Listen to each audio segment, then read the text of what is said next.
बिस्मिल्लाहिर्रहमानिर्रहीम। अस्सलाम वालेकुम students, how are you? I hope you all will be fine. 10th physics के साथ मैं हूं ग़ुलाम मुस्तफ़ा। तो स्टूडेंट्स, लास्ट लेक्चर के अंदर हमने वेव्स के मतलब स्टडी की थी, वेव्स के बारे में डिस्कस किया था, उसकी एग्जांपल्स मैंने आपको जो है वो बताई थी। ठीक है, आपने यकीनन उनका होमवर्क भी कर लिया होगा। ये जो भी मैं आपको पढ़ाया करूँ, आप उसको जो है घर में बैठ के लिखना ज़रूर है। ठीक है, और फिर ये आपका होमवर्क जो है वो लाइव सेशन के दौरान जो है वो चेक किया जाएगा। ठीक है जी। तो आज के इस लेक्चर के अंदर हम वेव्स की इकसाम को डिस्कस करेंगे। अब इकसाम्स की जो डेफिनेशंस होगी ना, वो भी आपने ज़रूर जो है वो लिखनी है होमवर्क के तौर पे। उनकी एग्जांपल्स भी आपने लिखनी है। वो एग्जांपल्स और डेफिनेशन मैं सारी आपको यहाँ पे आज के लेक्चर के अंदर समझा दूंगा। ठीक है जी। तो आज हमने वेव्स की जो है वो इकसाम जो है डिस्कस करनी है। दो किस्में हैं आमतौर पर, एक है मैकेनिकल वेव, ठीक है, और दूसरा है इलेक्ट्रोमैग्नेटिक वेव। अगर आप अपनी टेक्स्ट बुक पे आएँ तो यहाँ पे जो वेव की डेफिनेशन मैंने आपको पढ़ाई थी, उसके बाद ये इसकी एग्जाम लिखी हुई है। वो कह रहा है there are 2 categories of waves. तो इसकी कितनी कैटेगरीज हैं? 2 हैं। एक है मैकेनिकल वेव्स और दूसरी हैं इलेक्ट्रोमैग्नेटिक वेव्स। ठीक है जी। मैं बुक वाली डेफिनेशन भी आपको बताऊंगा और फिर मैं कोशिश करूंगा कि सिंपल डेफिनेशन आपको बता दूं। ठीक है, फिर आपको जो है इसकी एग्जांपल्स भी बता दूंगा। तो सबसे पहले है जी हमारे पास मैकेनिकल वेव्स। अब मैकेनिकल वेव्स क्या हैं? इसके लिए मैंने आपको वेव्स का टॉपिक जब पढ़ाया था पिछले लेक्चर के अंदर, तो मैंने आपको 2 एग्जांपल दी थी। एक पानी वाली एग्जांपल दी थी, पानी के अंदर जो वेव्स पैदा होती हैं, और दूसरी एग्जांपल मैंने रस्सी वाली आपको दी थी। ठीक है जी। तो अब देखो, मिसाल के तौर पे पानी के अंदर जो वेव पैदा हो रही थी, आपने उनको नोट किया। यकीनन आपने घर में प्रैक्टिकल भी उसका किया होगा, मैंने आपको कहा था, असाइनमेंट के तौर पे दिया था। ठीक है। अच्छा, मिसाल के तौर पे अगर ये पानी ना हो तो क्या पानी वाली वेव पैदा होंगी? भाई पानी नहीं है तो पानी वाली वेव भी पैदा नहीं होंगी।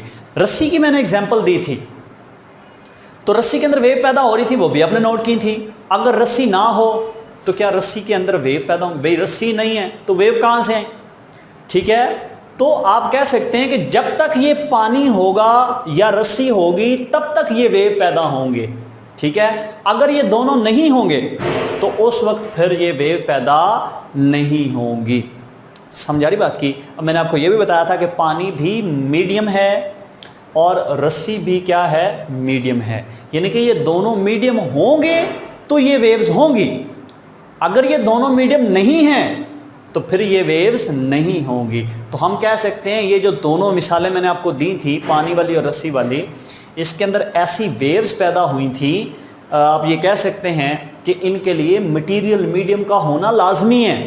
यानी कि पानी वाली वेव के लिए पानी का होना लाजमी है, रस्सी वाली वेव के लिए रस्सी का होना लाजमी है। ऐसी वेव्स जिनके लिए मीडियम होना लाजमी हो, मटेरियल मीडियम का होना लाजमी हो, इस तरह की वेव्स को हम बोलते हैं मैकेनिकल वेव्स। समझा रही बात की?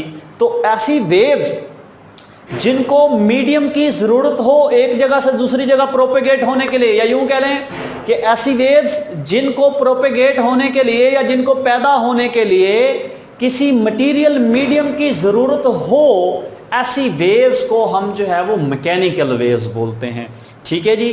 The waves which required material medium for their propagation, the waves which required material medium for their propagation are called mechanical waves. तो इस तरह की वेव्स को हम क्या बोलते हैं? मैकेनिकल वेव्स बोलते हैं। अब इसकी एग्जांपल जैसे मैंने पहले भी आपको समझा दी ऑलरेडी पिछले लेक्चर के अंदर, कि पानी के अंदर पैदा होने वाली वेव्स, रस्सी के अंदर पैदा होने वाली वेव्स, और भी इसकी बहुत सारी मिसालें, जैसे साउंड वेव्स। तो आवाज़ भी उस वक्त मूव करती है ना जब हवा हो। अगर हम खला में चले जाएं तो आवाज़ एक जगह से दूसरी जगह नहीं पहुंच सकती। ठीक है। तो चूंकि वहां पे खला में क्या है? हवा नहीं है, यानी कि वहां पे मीडियम, हवा भी यहां पे मीडियम है। अगर खला में चले जाए वहां पे हवा है ही नहीं तो वहां पे मीडियम नहीं है, लिहाजा वहां पे आवाज पैदा नहीं हो सकती। आवाज एक जगह से दूसरी जगह शिफ्ट जो है वो नहीं कर सकती। इसलिए हम कहेंगे कि आवाज जो है वो भी मैकेनिकल वेव है। समझा रही बात की? तो ये अगर एग्जाम के अंदर डेफिनेशन आ जाए तो जो डेफिनेशन मैंने आपको बता दी है वो आप कर सकते हैं, और उसकी 3 एग्जांपल आप दे सकते हैं। पानी के अंदर पैदा होने वाली वेव्स, रस्सी के अंदर पैदा होने वाली वेव्स, या फिर ये साउंड वेव्स, ये भी मैकेनिकल वेव्स की एग्जांपल है। ये भी मीडियम के लिए, इसके लिए भी मीडियम का होना ज़रूरी है।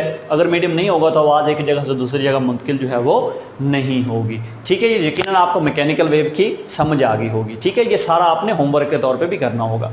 अच्छा, उसके बाद जो दूसरी किस्म है वो है इलेक्ट्रोमैग्नेटिक वेव।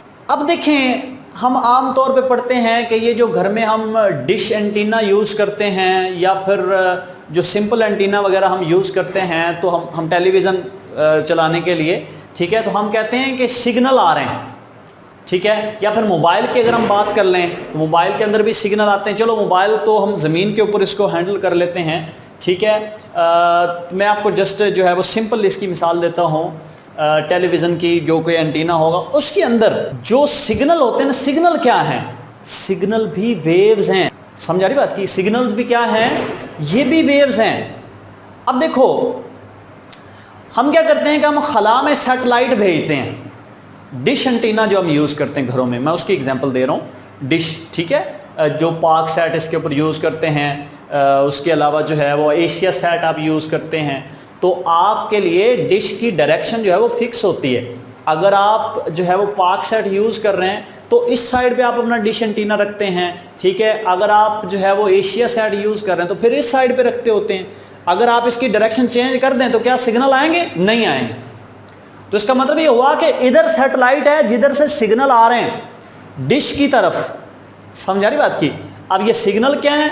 ये वेव्स हैं। अब मुझे आप ये बताएं कि ये जो सैटेलाइट होता है ये खला के अंदर होता है या हवा के अंदर होता है? भाई, ये सैटेलाइट जो होता है ये ज़मीन के अलोंग मूव कर रहे होते हैं। ठीक है, बेसिकली मैं बात कर रहा हूँ जियो स्टेशनरी सैटेलाइट की।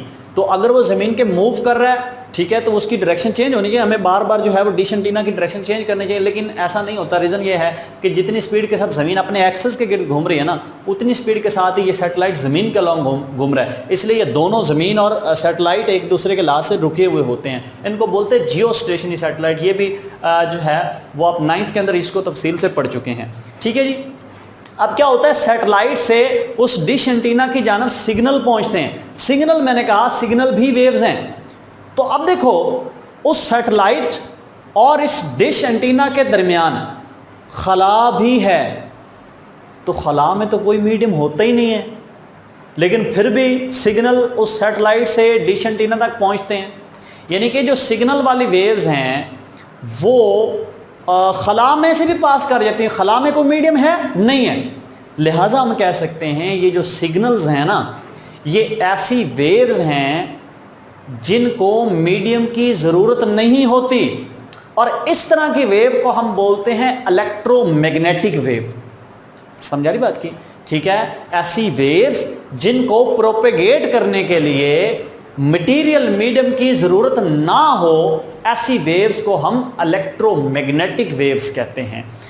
तो इसकी आप डेफिनेशन कर सकते हैं, the waves which do not required any material medium are called electromagnetic wave. ठीक है जी। अब इसकी एग्जांपल हैं, जैसे माइक्रोवेव है, ठीक है जी, रेडियो वेव्स हैं, microwaves, radio waves, electronic waves, cathode rays, समझा रही बात की, अल्फा रेज, ये सारी चीज़ें हैं जो कि ये सारी वेव्स जो हैं ये इलेक्ट्रोमैग्नेटिक वेव्स हैं। इनको प्रोपेगेट करने के लिए किसी मटेरियल मीडियम की ज़रूरत नहीं होती।